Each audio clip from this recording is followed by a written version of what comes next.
ಕನ್ನಡ ಚಿತ್ರರಂಗದಲ್ಲಿ ತಮ್ಮದೇ ಆದಂತಹ ಛಾಪು ಮೂಡಿಸಿದವರು, ಹಿರಿಯ ಕಲಾವಿದರು, ಹಿರಿಯ ನಟ, ನಿಮ್ಮ ನೆಚ್ಚಿನ ದೇವರಾಜ್ ಸರ್ ಅವರಿಗೆ ನಮ್ಮ ಗ್ಯಾರಂಟಿ ನ್ಯೂಸ್ ಪರವಾಗಿ ಒಂದು ಸನ್ಮಾನ ಆಗುತ್ತೆ. ವೇದಿಕೆ ಮೇಲೆ ದೊಡ್ಡ ಚಪ್ಪಾಳಿಗಳು ಬರಲಿ. ನಾನು ಆಗ್ಲೇ ಹೇಳ್ದಂಗೆ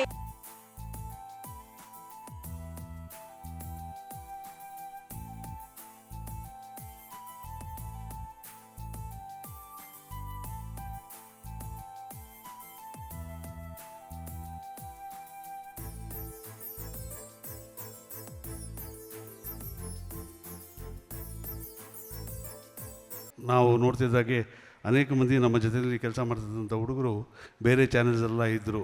ಉದಾಹರಣೆಗೆ ನಮ್ಮ ಲಕ್ಷ್ಮೀನಾರಾಯಣವರಂಥವ್ರು ಬೇರೆ ಚಾನೆಲ್ಸ್ ಇದ್ದರು. ಎಲ್ಲ ಬಿಟ್ಟು ಹೊಸದಾಗಿ ಒಂದು ಗ್ಯಾರಂಟಿ ನ್ಯೂಸ್ ಅಂತ ಚಾನೆಲ್ ಶುರು ಮಾಡ್ತಿದ್ದಾಗ ನಾವೆಲ್ಲೂ ಅನುಮಾನ ಪಟ್ವಿ, ಏನಕ್ಕಪ್ಪ ಮಾಡ್ತಾರೆ, ಇಷ್ಟೊಂದು ಚಾನೆಲ್ ಇದೆ, ಈಗಲೇ ತುಂಬ ಕಾಂಪಿಟೇಷನ್ ಇದೆ, ಹೇಗೆ ಬೆಳೀತಾರೆ ಏನು ಅಂತ.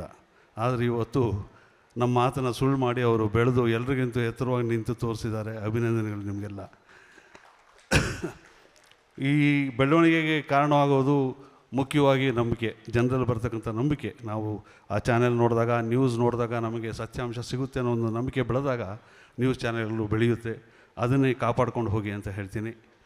ಮತ್ತು ಇವತ್ತು ಕೆಂಪೇಗೌಡ ನ್ಯಾಷನಲ್ ಅವಾರ್ಡ್ ಅಂತ ಮಾಡ್ತಿದ್ದಾರೆ. ಇನ್ನೂ ಅನೇಕ ಅವಾರ್ಡ್ಗಳು ಮಾಡಿದ್ರಂತೆ ಸರ್ 3-4 ವರ್ಷದಿಂದ.